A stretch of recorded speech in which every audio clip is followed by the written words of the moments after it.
तेगी अवसर सुनि शिव धनु भंगा, आयऊ भृगुकुल कमल पतंगा। देखि महीप सकल सकुचाने, बाजु झपट जनु लवा लुकाने। अरे परशुराम जी को देखने के बाद, अरे क्रोध महाराज इतना है परशुराम जी के भीतर कि जितने ये कुबुद्धि कुटिल राजा थे ना, सब डर के मारे, भय के मारे चुपचाप किनारे हट गए। परशुराम जी आए तो जितने राजा हैं अपना नाम, अपने देश का नाम, पिता का नाम बता के प्रणाम करते। जनक जी ने देखा, माताओं ने देखा तो सखियों को इशारा किया, जानकी को लेकर के इधर आओ। और उधर से जनक जी आए। जनक बहोरी आय सिर नावा, असीय बुलाई प्रणाम करावा। विश्वामित्र जी ने देखा तो विश्वामित्र जी मन ही मन प्रसन्न भी है महाराज, आपको तो आना ही था, लेकिन विश्वामित्र मिले पुनि आई, पद सरोज मेले दो भाई। अब परशुराम जी एक और दृष्टि घुमाए तो अनेकानेक राजाओं की भीड़ तो पूछने लगे, कहो जनक आपके आज राजद्वार में ये इतने राजाओं की भीड़ कैसे? और जनक जी कुछ बोलते कि अचानक परशुराम जी ने दूसरी ओर दृष्टिपात किया तो वहां शिव धनुष के 2 खंड पृथ्वी पर पड़े हुए, जिसको देख करके अब जो क्रोध का पारावार नहीं रहा महाराज। परशुराम जी कहते हैं, जनक जिस किसी ने इस शिव धनुष का खंडन किया है उसे तू शीघ्र मेरे सामने ले आ, नहीं तो जहां तक तेरा राज्य है वहां तक मैं पूरी की पूरी पृथ्वी को पलट करके रख दूंगा। नहीं तो दूसरी चौपाई में कहते हैं, सो बिन गाई बिहाई समाज, सो बिन गाई बिहाई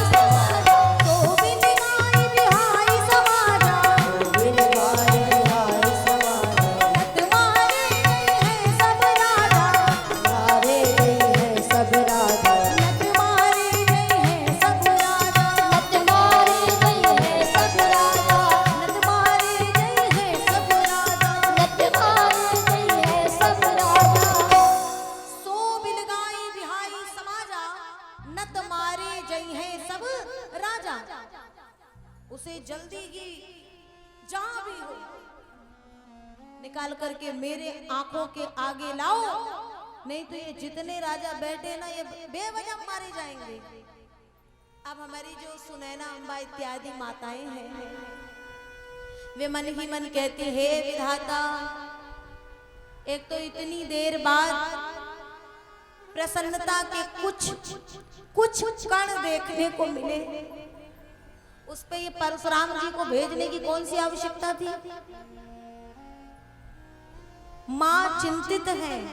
कुटिल राजा कहते, देखा भगवान जो करता बहुत अच्छा करता है, भगवान जो करता बहुत अच्छा करता है। कुछ ने पूछा क्यों? बोले भगवान को पता है ना, इसलिए भगवान ने हमारा साथ दिया है। अगर हमसे खंडन होता तो शामत हमारी आती। अब तो दोनों की असामत है। अब परशुराम जी के क्रोध को उन्हें कोई बचा नहीं सकता है उस क्रोध से। अब जनक जी महाराज भय के कारण, डर के कारण कहें तो बेचारे कहें क्या। राम जी ने सबको चिंतित देख करके धीरे से, देखिए राम जी जिस समय वाटिका में प्रवेश लेते हैं तो वहां पर उस वाटिका में उनके सौंदर्य का दर्शन हुआ।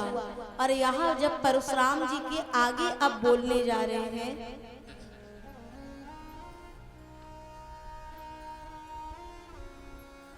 देखो मैं निवेदन कर दूं, कथा के प्रांगण में इधर उधर घूमना उचित नहीं है।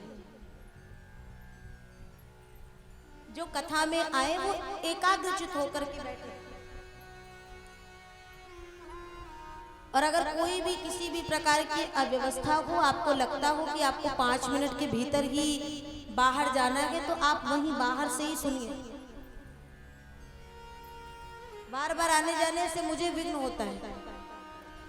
आइए, राम जी का सौंदर्य देखा गया वाटिका में, और जिस समय परशुराम जी आए,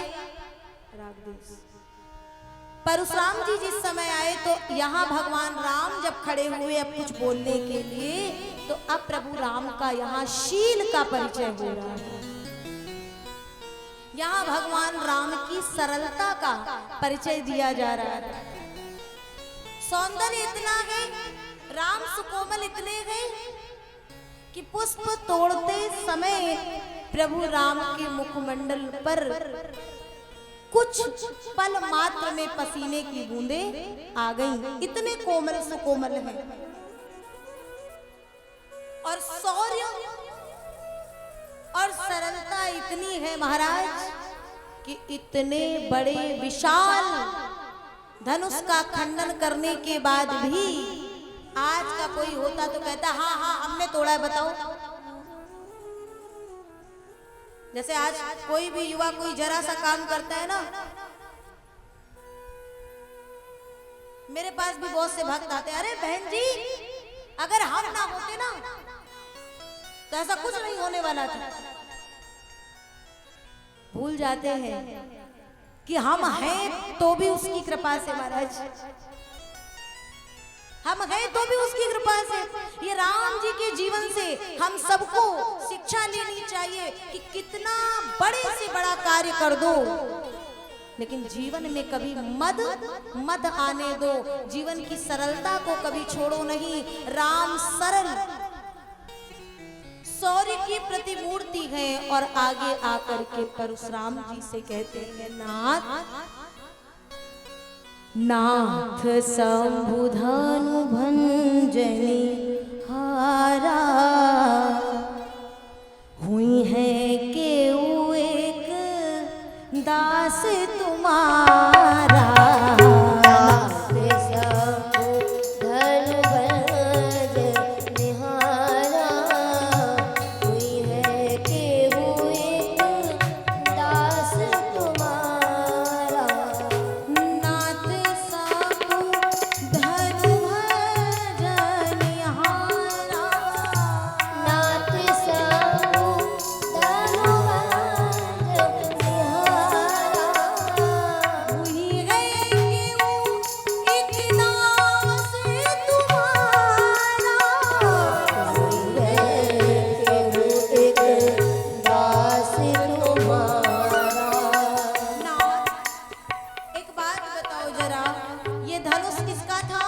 शिव जी का, भोलेनाथ का। और आप और भगवान भोलेनाथ और भोलेनाथ का धनुष कोई साधारण नहीं था। तो आप ही बताओ, उस ऐसे धनुष का खंडन करने वाला क्या कोई साधारण हो सकता है? नाथ शंभु धनु भंजनिहारा, हुई है क्यों एक दास तुम्हारा। परशुराम जी ने सुनते ही क्रोध में भर करके तुरंत उत्तर दिया, राम सेवक दास कौन होता है? सुनो, सेवक सुन जो कहे सेवकाई, सेवक जो करे सेवकाई, हरि करनी सर करे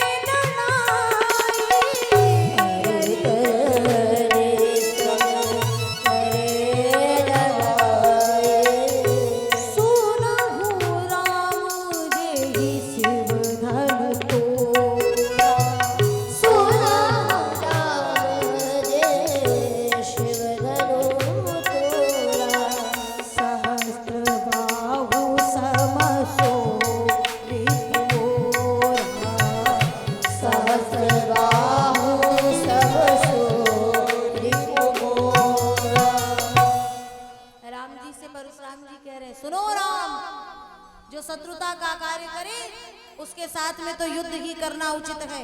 और राम एक बात और सुनो, राम जय शिव धनु तोरा, जिस किसी ने भी ये शिव धनुष का खंडन किया है ना, वो ऐसे वैसे नहीं, सहस्त्रबाहु के समान मेरा शत्रु है, मेरा रिपु सहस्त्रबाहु सम सो रिपु मोरा। अब जो पूछ रहे थे राम जी, जो वार्ता कर रहे थे आगे जाकर के, उन्हीं से परशुराम जी कहते सुनो राम जय शिव धनु तोरा। अब राम जी क्या बताएं, हम ही हैं वो। राम जी बेचारे बिल्कुल कौन। तब लखन भैया आते हैं। लखन भैया कहते भैया आप जरा पीछे आइए। क्यों नहीं, आपकी जोड़ी इनके साथ जम नहीं रही है। अच्छा मुझे लगता है लक्ष्मण जी ये कहना चाहते हैं, देखो ये कहाँ तार सप्तक में चल रहे हैं और आप कहाँ खरज में मंद मंद स्वर में। सही है ना? तो इसलिए आप जरा भैया पीछे आओ। तुम क्या करोगे, देखो जो कभी कभी ऐसा होता है समाज में, जो जिस भाषा में हो उसको उसी भाषा में उत्तर देना चाहिए। और लक्ष्मण जी तो शेषावतार हैं। अगर परशुराम जी क्रोध दिखाते हैं तो फिर लखनलाल जी भी कोई कम थोड़ी है। लखन भैया तुरंत आए और क्रोध में अगर बात करनी है और कोई तार सप्तक में बात करनी है तो उसके लिए लखन भैया कहते राम जी प्रभु आपको आगे जाने की आवश्यकता नहीं है, उसके लिए आपका ये दास भी बहुत है। और मुझे लगता है कभी कभी समाज में बहुत सुंदर संत कहते हैं, जब कोई बहुत क्रोध में भरा हो ना, खूब क्रोध में हो और आप उसके पास जाकर के कहो भैया शांत हो जाओ, इतना क्रोध शोभा नहीं देता है, तो वो कहेगा नहीं अभी मैं इसको बता दूं, अभी मैं जितना आप, अरे भैया जितना आपको भैया वो उतना ही पारा उसका हाई होता रहेगा। और जहां तुरंत उसी की भाषा में अच्छा आओ, कुछ मिनट में किसी को कुछ कहने की आवश्यकता नहीं पड़ेगी, वो अपने आप शांत हो जाएगा मेरे। अच्छा उससे होने वाला कुछ नहीं है, ना इधर वाले का कुछ होगा ना उधर वाले का कुछ होगा, बाद में शांत ही होना है। लेकिन ये जो क्रोध है ना, वो सरकार इतना कभी कभी। अब परशुराम जी के आगे इसलिए लक्ष्मण जी आए। लक्ष्मण जी आकर के प्रणाम निवेदित करते हैं और कहते हैं क्या, परशुराम जी अपना परिचय दे चुके थे। मैंने इतनी बार इस पूरी पृथ्वी को क्षत्रिय वीरों से विहीन कर चुका हूं, मेरे क्रोध को भी कोई जानता नहीं है।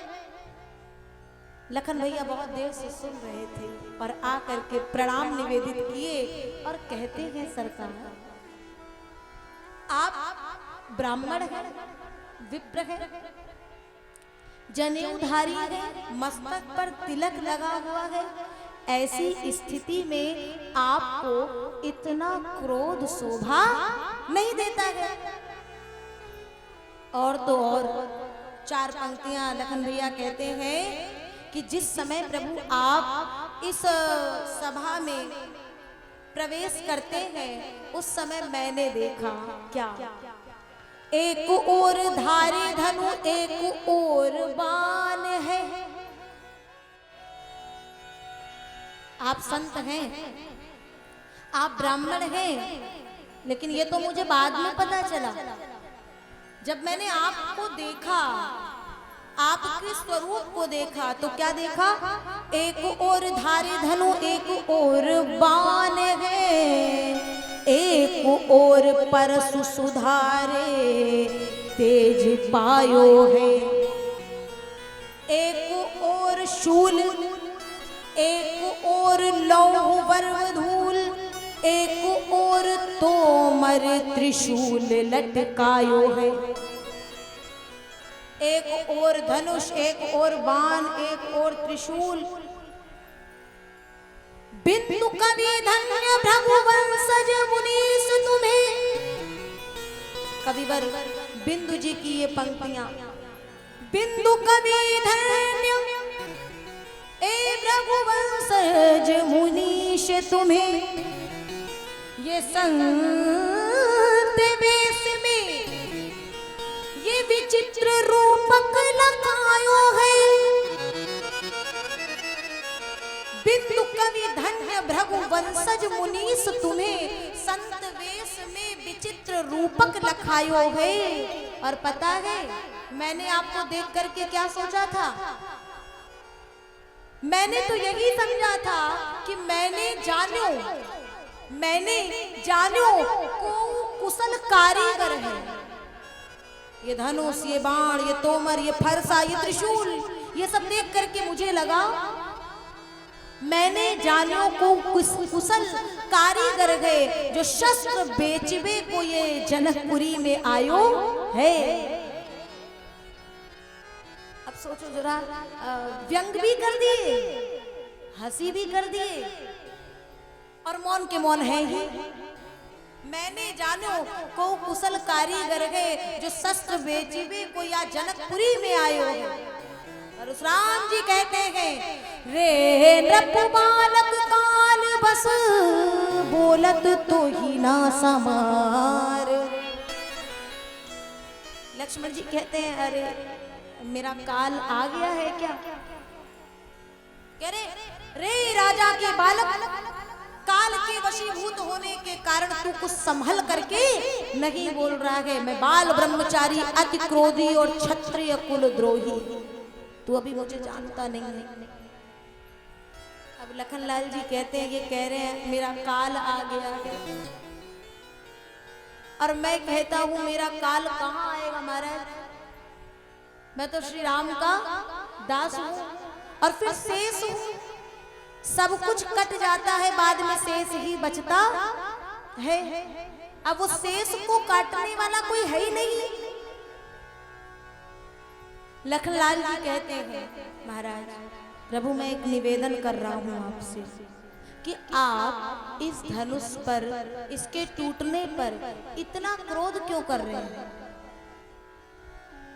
लखनलाल जी कहते हैं, बहु धनु ही तोरी लहरी काई, बहु धनु ही तोरी लहरी काई, अस ऋषि कबहु ना कीन्ही गोसाई, अस ऋषि कबहु ना कीन्ही गोसाई। यही धनु पर ममता की हेतु, धनु पर ममता की हेतु, सुन रिसाई कहा रघुकुल केतु, सुन रिसाई कहा रघुकुल केतु। मैंने तो लड़कपन में, बचपन में बहुत से धनुष तोड़े, आपने कभी इतना क्रोध नहीं किया, तो फिर इस बूढ़े धनुष पर, अब देखो तो जरा, अभी तक धनुष कह रहे थे, कह रहे इस बूढ़े, इस जर्जर परशुराम जी जितनी बार ये बोले उतनी बार ये फरसा दिखाए। लेकिन आज देखिए तो जरा, फरसा दिखाते मात्र गए, परशुराम जी का हाथ आगे नहीं चल रहा है, बढ़ ही नहीं रहा है। अपने हाथ से कह रहे आज तुझे क्या हो गया है? ये बालकों को देख करके तू भी आगे नहीं बढ़ रहा है। अब लखनलाल जी कहते हैं, हाँ हाँ मैं गलत नहीं कह रहा हूँ। इस बूढ़े धनुष पर आपकी इतनी ममता क्यों जागृत हो रही है सरकार, मैं जानना चाहूंगा। बोले तुमने उन धनुओं की तुलना भगवान विश्वनाथ के विशाल धनुष से कर दी, इसीलिए कह रहा हूं तू बालक है, मंद बुद्धि है, अभी जानता नहीं है। लखनलाल जी कहते हैं, सरकार सुनो, चाहे धनुष हो, चाहे धनुषा हो, और चाहे धनु ही हो, ये जितने हैं सब मारने का ही काम करते हैं, कोई बचाने का काम करता नहीं है, सबका काम एक है। इसलिए आपकी दृष्टि में इस धनुष में या और धनुष में कोई फर्क होगा, कोई भेद होगा, लेकिन लक्ष्मण की दृष्टि में किसी भी धनुष में कोई भेद नहीं है। इसलिए सरकार मैं कहता हूं, ये बूढ़ा था, ये जर्जर था, अंदर से खोखला हो चुका था। आपको पता है जिस धनुष की आप बात कर रहे हैं उस पर तो किसी बल, किसी शक्ति को लगाने की कोई आवश्यकता नहीं पड़ी। छुअत टूट रघुपत ही न दोषु, देखो स्पष्ट शब्दों में कह दिए, छुअत टूट रघुपत ही ना दोसु, मुनि बिनु काज, मुनि बिनु काज करहि कत रोसु। आप बेवजह बिना कारण के इतना रोष कर रहे हैं, इतना क्रोध कर रहे हैं, ये तो छूने मात्र से टूट गया। और तब परशुराम जी सुनते ही क्रोध जब बढ़ा, परशुराम जी ने युद्ध के लिए ललकारने लगे और विश्वामित्र जी से कहने लगे, विश्वामित्र जी ये बालक का काल कहीं आज मेरे हाथों लिखा तो नहीं है, इसलिए रे रप बालक काल बस बोलत तो ही ना सुम्हार। विश्वामित्र जी इसे मेरे नेत्रों के आगे से अन्यत्र ले जाइए, नहीं तो क्या फायदा, अभी इसके प्राणों का हरण हो जाएगा। विश्वामित्र जी कहते हैं, लक्ष्मण चलो। लक्ष्मण जी कहते हैं, गुरुदेव मैं मिथिला में कोई रुकने के लिए थोड़ी आया हूं, मैं तो चलूंगा ही, लेकिन अभी तक मेरे प्रश्न का उत्तर नहीं मिला है। क्या प्रश्न है?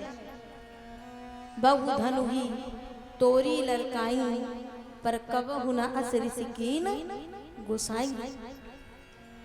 परशुराम जी से कह रहे हैं, उत्तर दीजिए। राम जी कहते हैं, लक्ष्मण नहीं। अब राम जी परशुराम जी से कह रहे हैं, सरकार बालक तो उद्दंडता करते हैं, छोटे तो उद्दंडता करते हैं, लेकिन बड़े एक बार तो उनकी उद्दंडता को क्षमा करते हैं, क्षमा कर दीजिए, बालक है। परशुराम जी कहते हैं, ये तुम्हें बालक दिख रहा है? ये जितना ऊपर से सुंदर है ना, अंदर से उतना ही काला है, और आज ही मेरा फरसा इसके ऊपर चल जाएगा तो मत कहना राम। लक्ष्मण जी कहते हैं, प्रभु आप ये क्या बार बार फरसे का नाम लेते हैं और क्या बार बार हाथ आगे करके फरसा दिखाते हैं? क्या आपको लग रहा है कि ये लक्ष्मण आपका फरसा देख करके और ये जितने खिलौने आप लेकर के आए हो, ये देख करके लक्ष्मण भयभीत हो जाएगा, डर जाएगा? देखिए, मैं आपसे युद्ध नहीं कर सकता हूं। किसी ने पूछा क्यों नहीं कर सकते हो, सीधे सीधे डायरेक्ट युद्ध के मैदान में उतर जाओ ना, युद्ध कर लो। लक्ष्मण जी कहते हैं ना, सुर मही सुर, देखो मर्यादा बता रहे हैं, हमारी मर्यादा क्या है। सुर मही सुर हरिजन अरुगाई, हमरे कुल इना परना सुराहे। सुर मही सुर हरिजन अरुगाई, हमरे कुल इना परना सुराहे। सुर मही सुर हरिजन अरुगाई, हमरे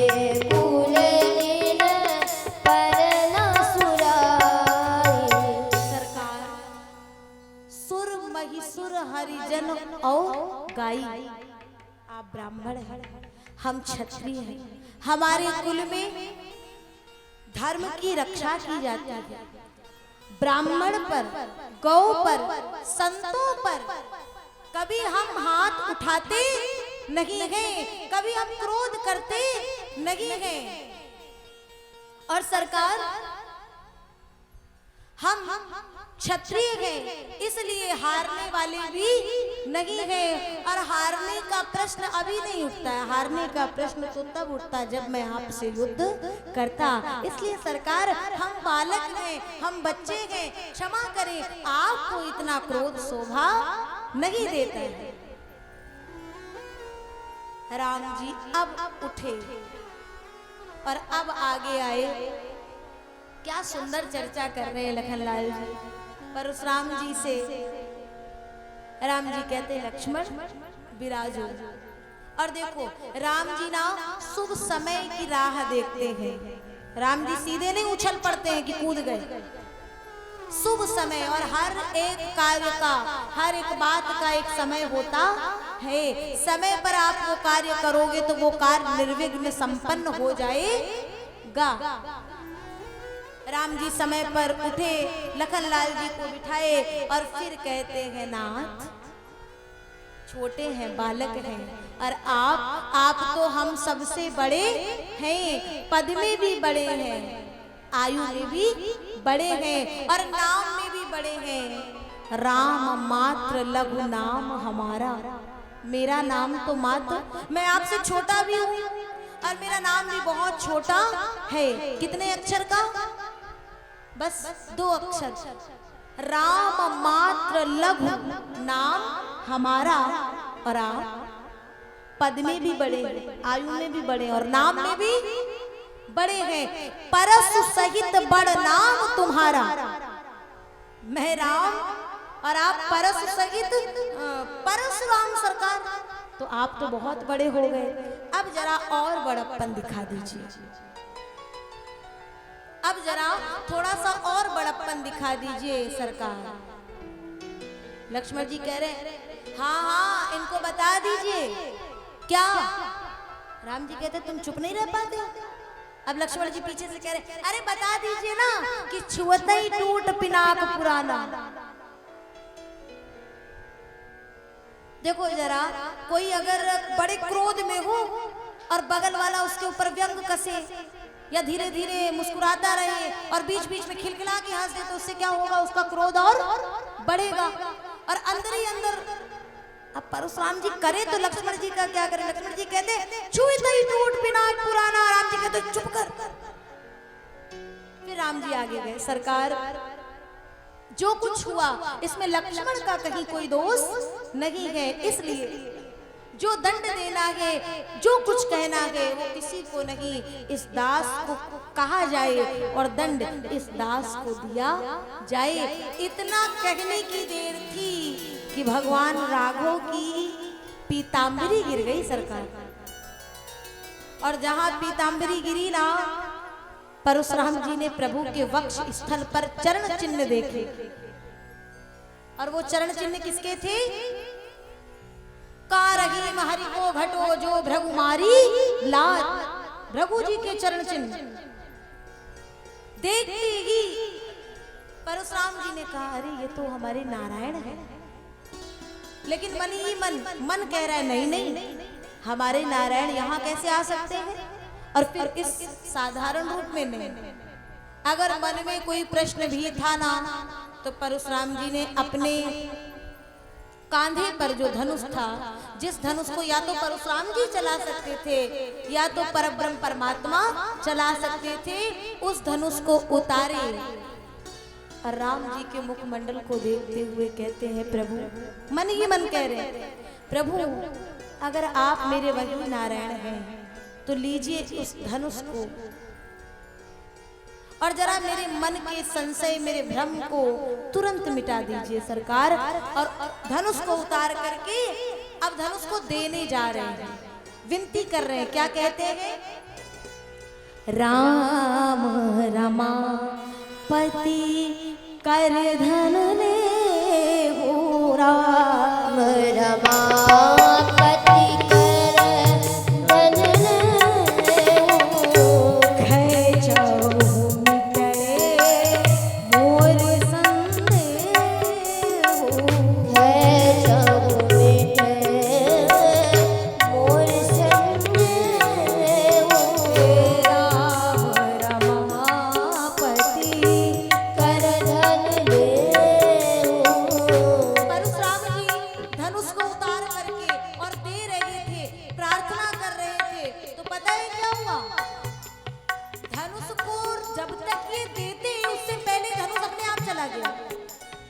देत चाप आप ही चले गया, देत चाप आप ही चले गया, परशुराम मन विस्मय भया, परशुराम मन विस्मय भया, परशुराम मन विस्मय भया, परशुराम मन विस्मय भया, देत चाप आप ही चले गया,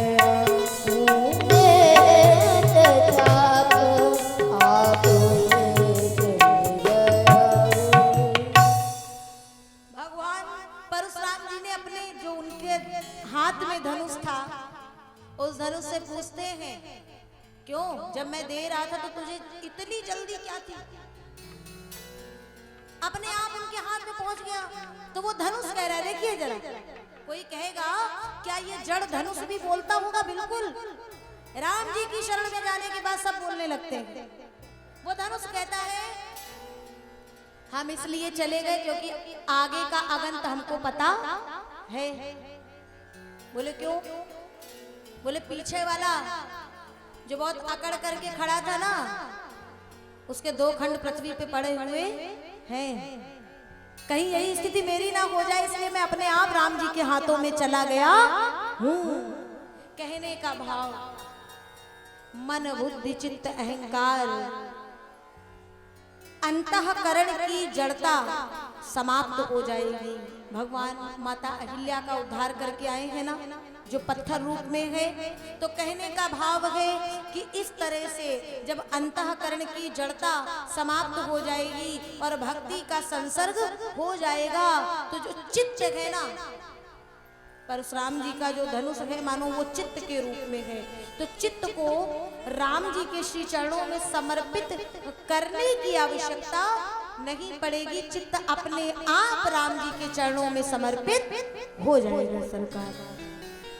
और राम जी ने तुरंत उस धनुष को, चाप को चढ़ाया और चलाने की आवश्यकता नहीं पड़ी। देत चाप आप ही चल गयऊं, परशुराम मन विस्मय भयऊं। और हमारे परशुराम जी का रोम रोम पुलकित हो गया, परशुराम जी चरणों में गिर गए और दोनों हाथ जोड़ करके कहने लगे, क्षमा क्षमा मंदिर दो भ्राता, क्षमा क्षमा मंदिर दो भ्राता, अनुचित बहुत कहे अनुचित बहुत कहो अज्ञाता, कही जय जय जय रघुकुल के तू, कही जय जय जय रघुकुल के तू, कही जय जय जय रघुकुल के तू, कही जय जय रघुकुल के तू, रघुपति गए बनई तब हे तू,